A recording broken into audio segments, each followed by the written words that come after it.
À la suite des paroles, Jean 14, 6, « Je suis le chemin et la vérité », le Seigneur ajoute « et la vie ». Nous devons nous souvenir que si la vie jaillit avec spontanéité d'une œuvre, une œuvre ne peut pas se substituer à la vie. Cela doit être très clair pour nous. Une œuvre n'est pas la vie, car la vie n'est pas produite par les efforts. La vie, c'est Christ lui-même. Combien de gens font des efforts pour être chrétiens? Combien nous pouvons être parfois lassés par les efforts quotidiens? La doctrine est très exigeante, car elle nous demande d'être humble, aimable, de pardonner, d'être patient. Ces choses nous usent littéralement. Beaucoup s'accordent pour affirmer qu'être chrétien, c'est quelque chose de très difficile. Cela est particulièrement vrai en ce qui concerne les jeunes croyants. Plus ils essaient de se conformer à l'enseignement de la parole de Dieu, plus cela devient difficile pour eux. Bien qu'ils aient essayé depuis un certain temps de devenir conformes à l'enseignement de la parole de Dieu, ils ne ressemblent pas encore au chrétien idéal. Frères et sœurs, si Christ n'est pas la vie, il nous faut faire l'œuvre. Mais s'il est la vie, alors nous n'avons pas besoin de batailler. Redisons-le encore, Christ lui-même est la vie, et l'œuvre ne peut jamais se substituer à la vie.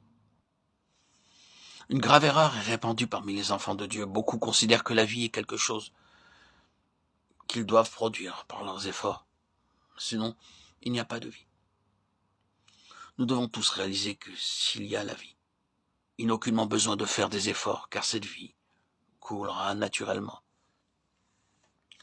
Considérons un instant comment nos yeux voient tout naturellement et nos oreilles entendent spontanément, parce qu'il y a la vie en eux. Nous devons être au clair sur ce point. La vie coule naturellement dans une œuvre, mais une œuvre ne pourra jamais se substituer à la vie. Quelquefois, une œuvre est la preuve de l'absence ou de la faiblesse de la vie. La vie se manifeste par des œuvres bonnes et morales, mais les bonnes mœurs ne peuvent pas remplacer la vie.